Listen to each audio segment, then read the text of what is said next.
Welcome, people. Today I am interviewing a friend that I met in the UK. My guest today is Ahmad, and he's here to help me learn some cultural information about Pakistan. Welcome, Ahmad. Thank you so much for accepting my invitation. Thank you so much for having me, Cece. Please tell us a few things about yourself. Well, I've pretty much lived in Pakistan my entire life. I used to live in the Middle East for a while because of my dad's job, and then I moved to Pakistan when I was 9. I'm from here basically, and did all my schooling here, my high school, my uni, and everything. And so there are lots of different cultures in Pakistan, and there are lots of different languages, and I am basically my language originates from Afghanistan. I speak Pashto. So I'm Okay. not sure if that's too interesting, but I thought I'd just keep that on the record that our national language is Urdu and I speak Pashto. So I pretty much spent my entire life here, and I've found it to be very intriguing because you get to meet loads of different people, loads of different kinds of people over here. Wow. Wow. I already have a lot of questions. For example, can can two people from the two different languages you mentioned understand each other? Are they completely different languages, or they have some common roots, let's say common words? They do, Cece. They do have some common words, but yes. So the language that I speak, that is spoken by, let's say, about 15 to 20% of Pakistan, and mind you, that's a lot. That's a lot because we're a nation of about 220 million people. But our national language is Urdu. So Urdu is something that everyone speaks. Like you can go to any corner of Pakistan and someone will be able, if not speak it, they'll be able to understand Urdu. With Pashto, maybe not so much.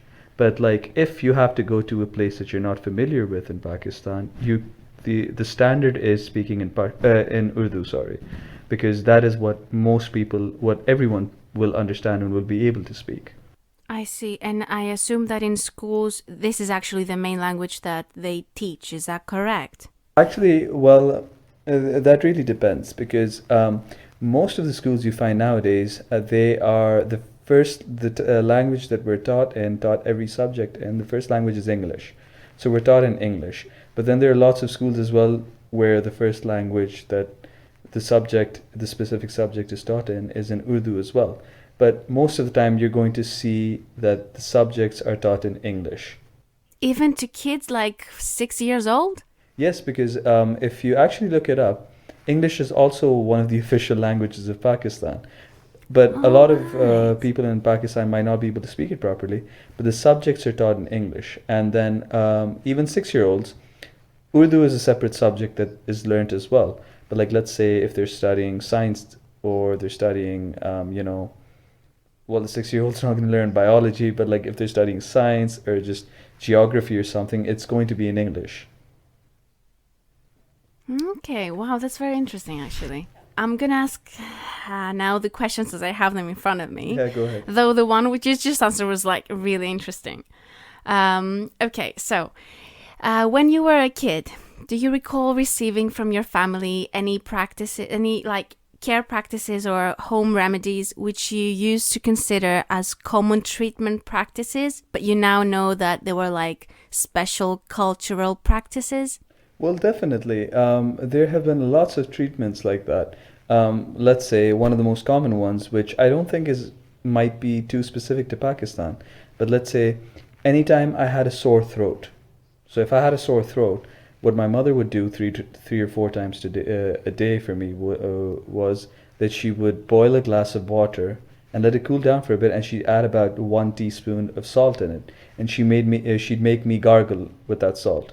And what that would do is that would really soothe my throat. And to this date, I still use that, and I feel like it always fixes my sore throat. And then other than that, um, we use other methods like so. There's this crystal you get here. I am not sure what you call that in English, but it's like you can get it from any spice store here. Mm-hmm. And in my language, it's called khore. Okay. I just thought I'd say that because I'm not sure what it's called in English. So what that's used for is like let's say if a child or anyone accidentally bites on the inside of their mouth or has a cut on their tongue or something, it gets really difficult to eat and be able to chew anything. So what you do is you can take a bit of that crystal, just put it under the some running water, and then just rub it against the wounded place. And what it does is it completely dries it out. I haven't seen that anywhere else in the world. I'm sure it's available in India, because Indian we share a lot of the same culture and remedies. So I actually used the same crystal about 2 days ago because I was asleep and I accidentally bit on my tongue. It's been tough for me to eat, so I've been using that and it's really helped me out. Wow, wow. Yeah, I've never heard it, to be honest. So yeah, definitely very cool. The water with the salt. I've heard it when there is a toothache, but I didn't know it's for a sore throat as well, which is cool. And there's another thing as well, like sometimes what parents would do was, like, if someone has a flu or anything, I haven't seen this being very common, but it is definitely something that's used.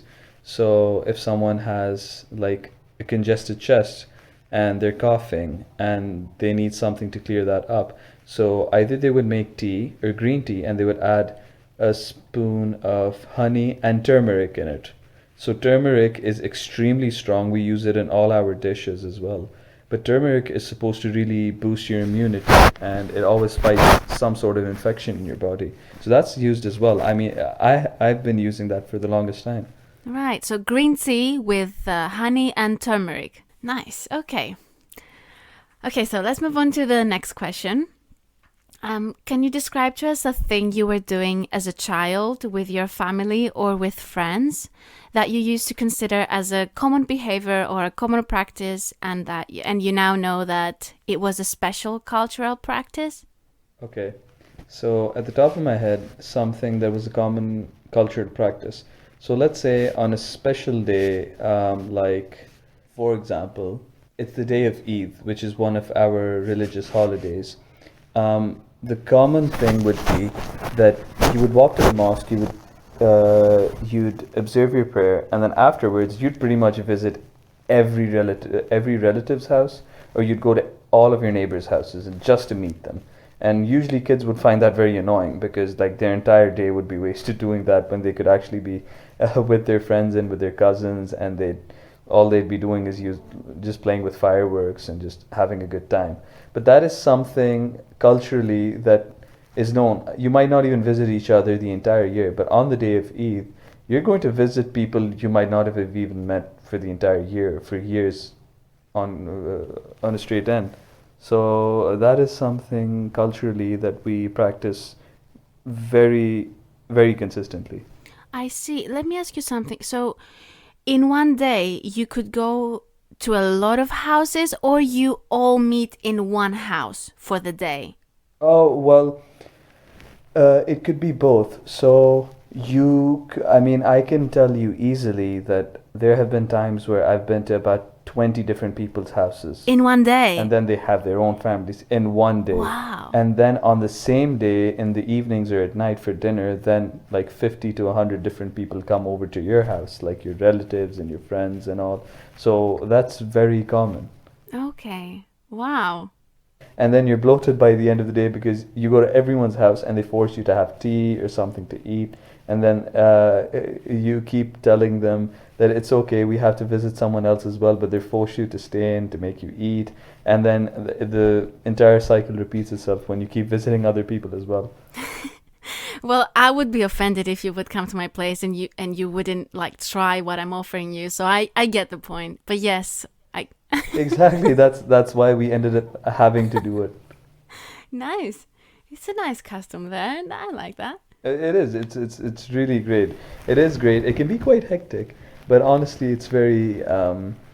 It gives you a feeling of support, knowing that there's so many lovely people around you that you could visit all the time, and they treat you as if they were your own.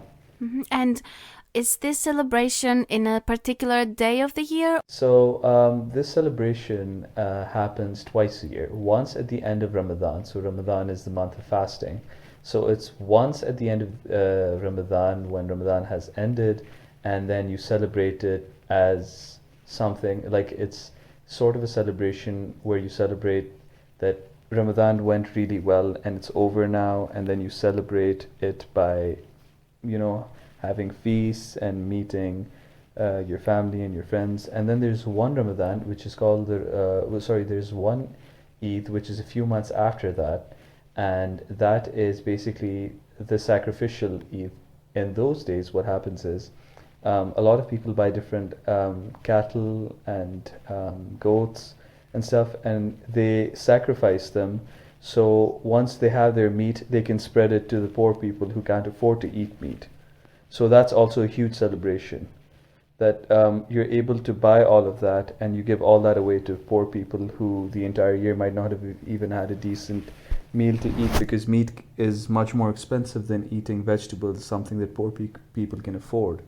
So that is something that is also, I wouldn't say it's specifically celebrated, but it's very important for us. That's also another reason to meet each other and, you know, get all the families together and get all your friends together and stuff.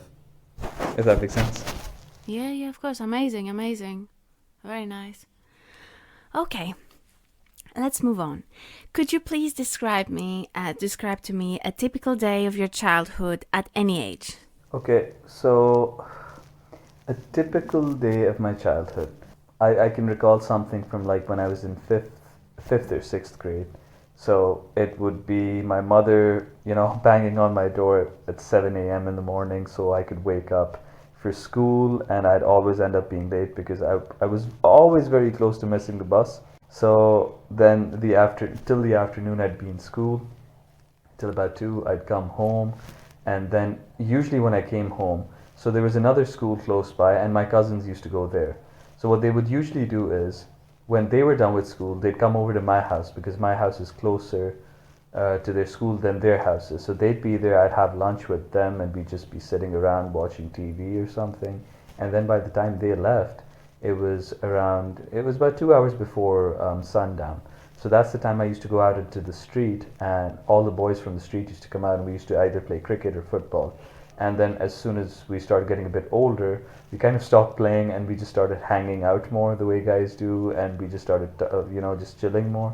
And that is something that always used to happen. Like playing cricket or football in the evening was a must. Like we always used to do that. And my parents would push me out of the house as well, that you need to get out and you need to go play with your friends. And we used to do that quite a bit. And then as soon as it was evening, you could tell the sun was setting. I mean, most of the time you could even hear your mother calling you, and then, just come inside. It's getting dark, and you go in all sweaty, and your mother might have made you some nice, fresh juice to drink, and then you take a shower, and then you just sit with your family for dinner. Mm-hmm. And obviously, being kids, we used to have a bedtime, and our mother would just kind of, I wouldn't say tuck us in, but there was a specific time where you knew you just had to go into your room and fall asleep for the next day. So I guess that was definitely a typical day of my childhood. Right, sounds cool though. It was much simpler times, and honestly, it does make me feel very nostalgic. Oh, do you still have your friends around, like those people that you used to play in the childhood? Are they still around you? Sadly, all the friends that I had in my streets, like in my street and the neighboring streets, none of them are around anymore except one or two of them, and even one or two of them, because we've grown so much older and life gets busy, I hardly see them. And when I do see them, it's very formal, hey, how are you, have you been, and that's pretty much it. Because like we're talking about, like, let's say 12 to 15 years ago, and I guess just that's how life changes. I see. And what time did you say the school was starting? So our school would start at 8. 8. So my mother would wake me up anywhere from 6:30 to 7, and I'd waste time in between, and then she'd yell, and then I'd quickly wear my clothes, and she'd give me breakfast, and then I'd run to the bus. So school would usually start at 8 for us.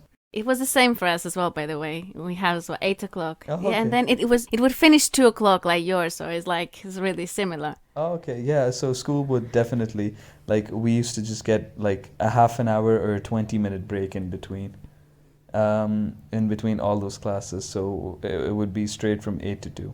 Could you describe to us one or two iconic buildings of your hometown, which you would put, for example, in a card postal if somebody would ask you to like promote your hometown somehow? So my hometown, definitely Faisal Mosque. So Faisal Mosque is one of the largest mosques in Pakistan and also in the world. It was built a few decades ago, and the design was made by, I could be wrong, it was either a Turkish design or it was either an Arab design, but I'm pretty sure it was a Turkish design. So it's really beautiful, and if you ever search for my city, Islamabad, that is probably the first thing that you'll get to see. That it's the Faisal Masjid, it can accommodate about 100,000 people. Wow. So it's white and it has four really tall pillars, like super tall, and behind the mosque is a range of hills. Well, the hills are pretty much as tall as mountains, but it's a range of hills that we call Margala Hills. So that is one thing that would definitely be on a postcard for my hometown. And then the second thing would definitely be the Supreme Court of Pakistan. So there's one Supreme Court in Pakistan, and that is on the Constitution Avenue in my city, Islamabad being the capital. So it is a really, really beautiful building with huge steps leading up to the front door. So that is something that personally think should definitely be on any postcard representing Islamabad. Is there anything outside that reveals something cultural, or is it something with the status? I don't know. What makes you feel that is an important building, for example? I'm only saying it because of the way it's built. It's a really beautiful building. Like, it's a really nice representation of the city. That building, and even the Prime Minister's residence. So the Prime Minister's headquarters is an absolutely massive, beautiful building, which is right next to the Supreme Court, by the way. So I think either one of them could be very good representations. I think I went with the Supreme Court because I guess I'm a lawyer, and it appeals to me more. Don't get me wrong. I didn't mean that. Oh, it's not important. Oh, no. I'm just trying to say, I guess I was subconsciously more inclined to it because I'm a lawyer. I see. Yes. Okay. All right. Could you describe to us a local festival or a cultural celebration held in your hometown or nearby? What is the celebration for? What are some common cultural practices there? There's this event called Basant. Basant basically means the day where thousands of people in all of the neighborhoods around each other, all the boys and girls are on their rooftops and they're flying kites. And then all you can see are hundreds of thousands of kites in the air. And it's like a competition, who has the biggest, baddest kite and who can cut each other's kites. And it is actually one of the most beautiful things. The sad part about it is that there has recently been a ban on it, because the string that you use to fly kites, it can be very dangerous, because there have been reports where it's very sharp and it could cut people. Oh. So, like, for the safety of people, and because so many people at one time in such close proximity do it, there has recently been a ban on it. But people still, just to keep up the tradition, they do it anyway, and it's really beautiful. It's a must-see by a lot of people. Like, a lot of people from the world should be able to see that once. Wow. And it could happen at any time of the year. Oh, okay. What kind of folk art can a person buy in the countryside or in folk festivals at your hometown or nearby? Well, you can find a lot of hand-stitched small carpets and woodwork. You can find a lot of beautiful woodwork here. Mm-hmm. It could be a door. It could be just any sort of thing made out of wood with thousands of different kinds of flowers hand engraved in it. It could be anything. It could be calligraphy. And a lot of people are very talented. Like, a lot of folk people are very talented in doing that. And then there are a lot of other things, like if you go to the rural areas, there are a lot of these old different kinds of beds over there that are made from rope. Basically, they're like hundreds of tiny ropes attached to it, and it's all handmade. And then when you see the legs of the bed, that the legs of the bed are made from pure wood, and they also have very beautiful carvings in it. And it takes quite some time to make those things. We're also known for our brass products like brass pots and brass glasses and plates and pottery as well. You can find such beautiful pottery here, handmade pottery with different kinds of designs, all made. They're all handmade. So that's something you could easily get and easily come across over here as well. Could you tell us what instruments or singing practices should anyone expect to listen if they would ever listen to your culture's traditional or folk music? If I think Pakistan had to be represented by one form of music, it should, in my personal opinion, should definitely be Qawwali. So Qawwali is basically where there are about 10 to 15 people with their legs crossed sitting on the floor. One of them is playing a harmonium, a few are playing, there's this instrument called the tabla, but if someone sees it, they're just going to call it, if a person who isn't aware of what a tabla is, I just like to say it's a sort of drum that you beat with your hands and with your fingers.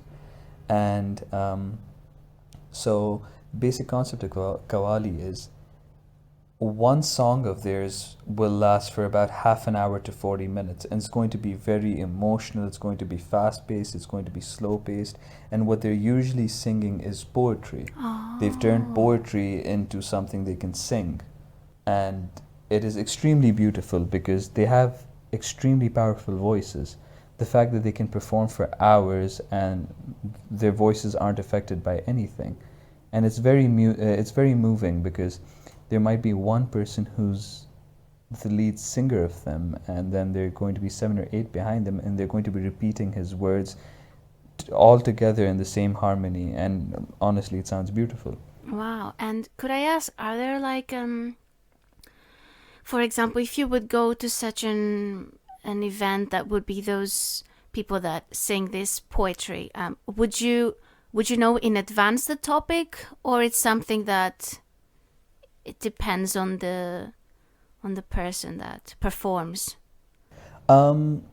Usually, I'm not sure whether you'd be briefed before on what kind of poetry or singing they're going to be doing.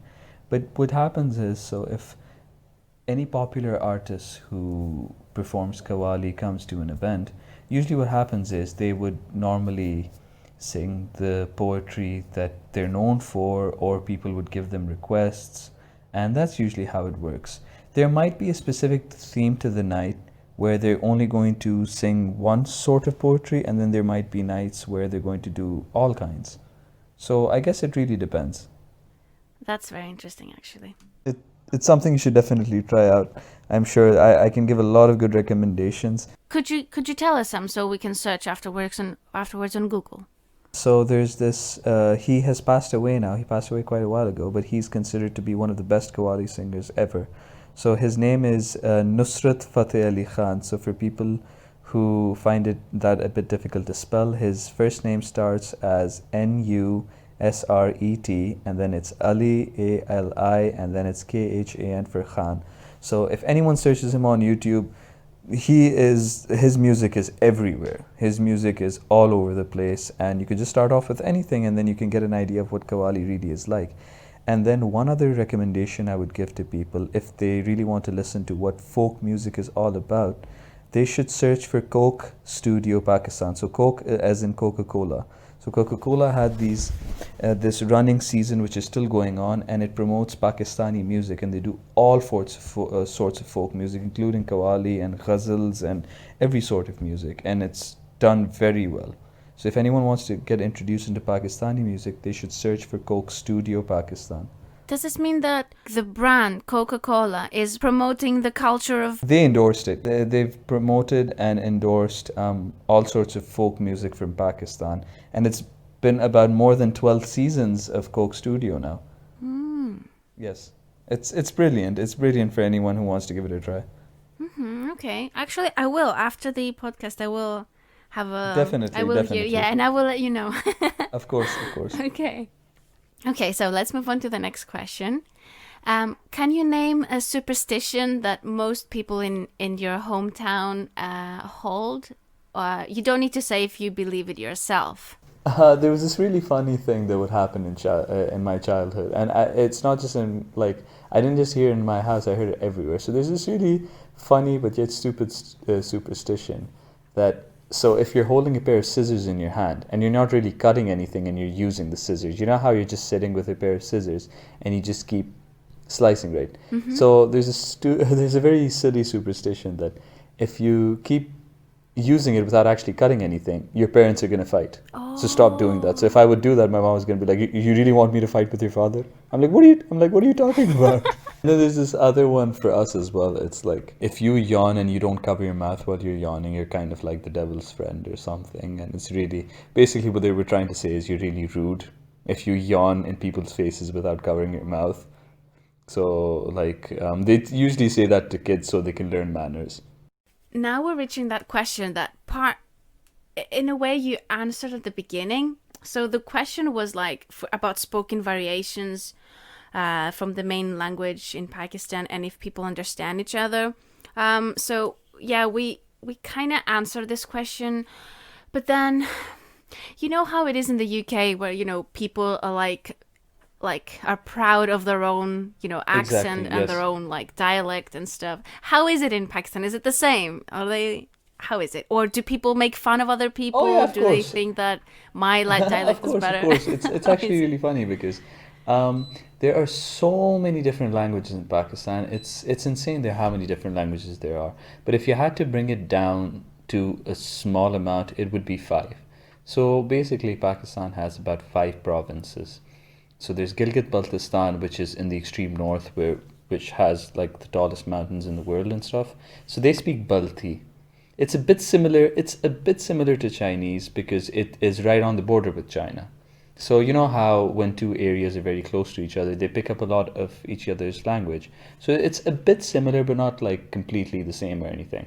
And then there is the frontier province, which is where I'm from, which derives its language from Afghanistan, which is also spoken in Afghanistan. It's Pashto. And then there's Punjab, which is the most populated province, so they speak Punjabi. And Punjabi is very similar to Urdu, which is our national language. And then there is Sindh, where Sindhi is spoken. That is something completely different as well. And then there's Balochistan, where they speak Balochi, and they also have different languages there.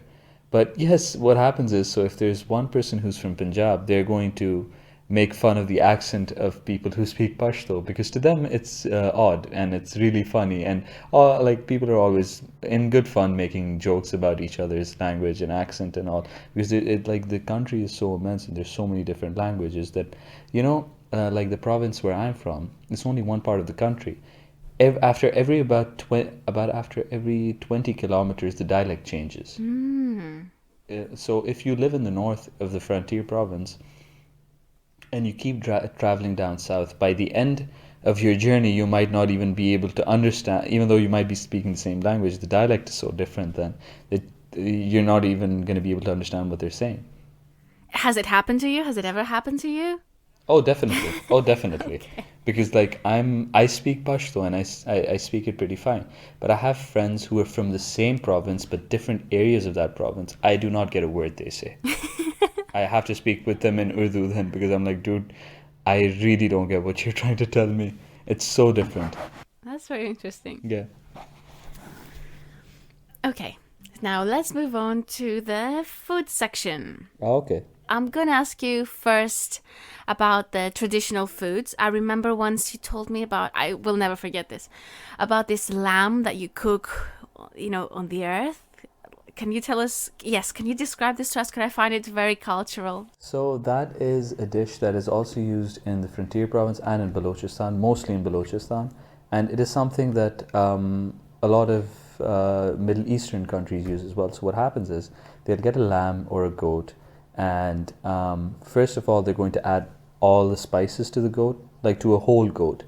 They're going to cut open its stomach and they're going to fill it with rice and dry fruit. When I say dry fruit, I mean almonds and cashew nuts and raisins. And then they're going to sew up the stomach. So what they do is then they're going to dig a hole in the ground and light coals over inside it. They'll hang the goat inside and put a covering over it. It's going to slow cook for about, let's say, 6 to 8 hours. And then afterwards, the meat is extremely tender. Like you just have to poke your finger into it and the meat's going to fall off. And it's honestly just brilliant. Wow, sounds very tasty. Yum, yum, yum. It does. It really does. And like one meal can feed like 10 to 15 people. And you would usually use that for like special events or something. That isn't something that you would do on an everyday basis, not at all. That is used for like special occasions. I see. But if I would say to you that, Ahmad, you can only nominate one dish as your traditional food, what would that be? Which food you would choose? I definitely would not be able to answer you because our food in like the area of our food, it's too immense and vast to explain, and I love all of it. So I would not be able to choose very well. We have everything from vegetables to meat to lentils to any kind of sweet dish. It's just insane. It's brilliant, and I don't think I would be doing the food of my country justice by nominating one thing. I think a lot of people would hate me for that as well. Okay, fair enough. I understand. Could I ask, is there any kind of food that you can say it's a common street food? Yes, so there's a lot. So there's this kind of street food that you call chaat, basically, and it's something that's very readily available in the UK as well, from what I've seen. So it's basically it's not like a very big dish, but it's something that includes chickpeas and yogurt and lots of spices and chili and tamarind, and it's just very creamy and tangy and salty, and it's just something that's you can find anywhere. You can find that pretty much anywhere, and it never disappoints. You can add samosas to it, which is like bread and potatoes with it, and it's brilliant. You can find it pretty much anywhere. It's a very common street food. Sounds yummy. I mean, chickpeas and yogurt. I love yogurt. Chickpeas and yogurt, and then it has a lot of spices in it, and it's very salty, it's very spicy, and it's like very sour at the same time as well. So it's like it has a good combination of all of the good things. Okay, nice. Though I would ask for a mild version because I don't know, my tongue cannot Oh stand yeah, a lot this, of people right? find it quite spicy. Oh my god. Okay, and the last question of the section. Let's say I would go to a random house in Pakistan and I would open the fridge or the cupboards, anything. What are some common foods I would find? For example, a typical Greek house would have feta cheese, would have Greek yogurt, Kalamata olives. What about in Pakistan? Okay, so in Pakistan, you're definitely going to come across a lot of onions. Like onions and tomatoes are just very common. Like if you open the fridge, the bottom half where you keep most of the vegetables, it's probably like you might need two fridges because one fridge might just be filled up with a lot of onions because most of our dishes, the base of our dishes are used, like a lot of onions are used in it. You're gonna find that, and then you're also going to find a lot of curd. Curd is also yogurt basically, but it's another consistency of yogurt. The same way there's Greek yogurt, it's a bit thick and it's a bit on the salty side. We have curd as well. It's a bit sour and salty, but the consistency it's a little more liquid as compared to Greek yogurt. You're definitely going to find that. You're going to find a lot of chutney. Chutney is basically a yogurt base and it's mixed with green chilies, coriander, and mint. Always gonna find that, and then you use that for your dishes as well. It's like a supplement to your dishes, and you eat that with it. You're going to find that, and if you go through the cupboards, you're going to find red chili powder. You're going to find turmeric. You're going to find cumin powder. You're going to find lots of salt, lots of black pepper. You're going to find lots of bay leaves. You're also going to find basically it's going to be one entire cupboard just dedicated to different spices because we use like dozens of them in one dish. Amazing. Yummy. Okay, let's move on. While spending some time in the UK, Did you adopt any cultural behaviors or cultural practices from the main or other cultures? Well, there. Okay, so because Pakistan has such a large population, there is no concept of queuing in Pakistan. It's like if there's a food vendor, right? There's just going to be 100 people surrounding him, sticking money in his face. No, it's my turn. No, no, no, it's my turn. And people are just going to be arguing, and it's going to be insane. It's hilarious and it's really lovely. But like in the UK, there are a few really good disciplines that I learned. Queuing properly, waiting for your turn, always holding the door open for people. There are lots of things that I've learned over there, just randomly saying hello to people, just I can just being quite disciplined, to be honest. Yeah, I get what you say. Yeah, I get what you say. And I think back in my country, the notion of a queue, nah. Exactly, and they don't even mean to be rude by it. That's just the way they are. Yeah, they don't realize that somebody could feel it as offensive or like not respectful. I get exactly what you mean because, like, when I spent this entire year in the UK and I came back, I was queuing properly, but then I realized people aren't queuing around me, and I was getting kind of angry, and then I realized I'm like, oh no, this is just how things are here. So Actually, that was kind of my next question because I want to say that now that you moved back, would you say that your UK experience still has an influence in your current life? it really did because being someone who spent his entire life sticking to one culture and like I think every country and culture has their own perception of seeing things. Like they have their own way of thinking. Basically, there's a specific way a culture's mind works. Basically, so I think what effect it's probably had on me is because I've met so many. The UK is very multicultural. So I've met so many different people and I've learned so much about different cultures and how different people think and how they operate and stuff. And honestly, it just give, created a lot of love in my heart for every human being out there. That's why most of the time I also used to stay quiet in the UK as well because I just wanted to observe and see what people are like. And honestly, a human being is a human being and I love them either way. And it's just very interesting to know how people live their lives because I was only used to one thing. You know, what you say is beautiful, and yeah, I totally agree. Do you think that people that go to other countries, they should try to adapt in a sense to the main culture? I think it's not just about adapting. I think it's just opening up your minds and opening up your intellect and your hearts towards people from different places and people who have grown up seeing different things than you have. Things that you might not be able to understand first, things that they will tell you that you just cannot comprehend. Because you won't think, because you've grown up a certain way, you might think what the other person is telling you is just not normal. But then when you get used to it and you open up your mind to it and when you actually listen, you might think that of course it's normal. It's normal for them because that's how they see the world. That doesn't necessarily make it wrong or right. It's just you have to be accepting of it.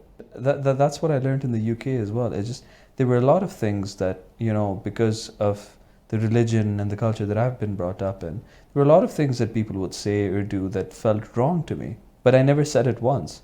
Because when I spent some more time and I realized, like I said earlier, we're just human beings at the end of the day and you just have to be accepting of it. And it opens up your mind so much and you're so accepting of people then.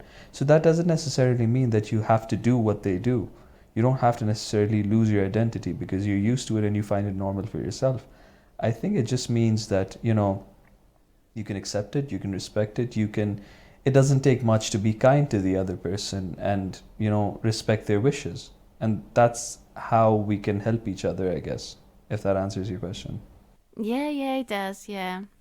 Let's move on to the end section. Well, could you say to us a few things that a tourist should do if they ever go to Pakistan to experience the culture? What would you recommend to people to do? Well, whoever comes to Pakistan, they should definitely see the major cities. And when they do come to Pakistan, the first place they should go to is Lahore. So Lahore has hundreds of years of history. like the Mughal Empire was there. There's so many different beautiful huge buildings there that they could see, different old mosques, and well, local, we would call them forts. Like maybe in Europe it would be called a castle, but it would be a fortress. Things like that, traditional music, traditional food, and just different sorts of culture and everything you could see there in Lahore. And then I would definitely ask someone from abroad to come and visit our mountains in the north, because we hold about 20, we're the home of about 27 of the highest mountains in the world. And we have the three highest mountain ranges in the world. So it's the Himalayas, the Karakoram, and the Hindu Kush. And if someone who comes to Pakistan, they need to set up a plan and make a trip up north and spend about a month there at least. Wow. Traveling from like one small village to the other in the north would take you about 15 to 20 hours by car, by road. But every minute of that road trip will be worth it. It will definitely be worth it, because it's going to be filled with beautiful places, very hospitable people, and they're just going to have the time of their lives. Really interesting. Okay. Okay, and now the last question. Please teach us a word or a phrase to say if we ever come across to a person from your country. Okay, so I think I'll teach you something to say in Urdu, because that is a bit more universal, because then you can use that anywhere, and people might think that you actually know the language. So what you could say is, as a greeting, you could say, because Pakistan is also a Muslim country, we also begin our sentences with Assalamu alaikum, which basically means peace be upon you. And then we would say, Kaise mizaj hain? Kaise mizaj? Mizaj, so it is M-I-Z, and it's M-I-Z-A-J. So what it basically means is, it's a very formal and beautiful way of saying, how are you today? How are your feelings? It kind of technically means, how are your feelings today? And it's a very beautiful way of asking someone how they are. Kaise mizaj hain? Kaise mizaj ke? Hain. Yes, so it's like H-A-I-N, but like the N at the end is silent. Okay. I'm sorry, I think I gave you a very tough one. Okay, wait. Can you say it all and I will repeat it? So it is Assalamu alaikum. Assalamu alaikum. Is that correct? That's fine. Okay. That is completely fine. Kaise? Kaise? Yes, that's perfect. Mizaj? Mizaj? Perfect. Hain. So like when you start off with the H sound, like the H sound, right? Just end it with like a very nosy, nasal kind of hain. Hen. Yeah, Hen. that's fine. Hen. That's fine. Kaise mizaj hen? That's perfect. You got it already. Woohoo! And what's the answer to that? Oh, someone would probably say "Theek Thaak, aap sunaye, bilkul khair khairiyat," which basically means I am completely fine. Everything is well. I'm healthy. How are you? Okay. All right, that was nice. And am I allowed to say, because you mentioned that the first part is religious part, am I allowed to say the first part? Of course, you're allowed to say it. It doesn't matter if you belong to the religion of Islam or not. You're sending peace upon someone else. It really doesn't matter. So I can say it. Okay, perfect. Wow. All right. Thank you so much. Thank you for having me, Cici. Thank you so much for accepting my invitation. It was I had a very good time talking to you, and I hope I have shed some light and represented my country well. Hope I didn't embarrass myself. No. It was actually really interesting, the conversation and everything. Everything. Thank you so much. Thank you, Ahmad. Thank you so much, Cici. Take care. Thank you. Bye. Bye.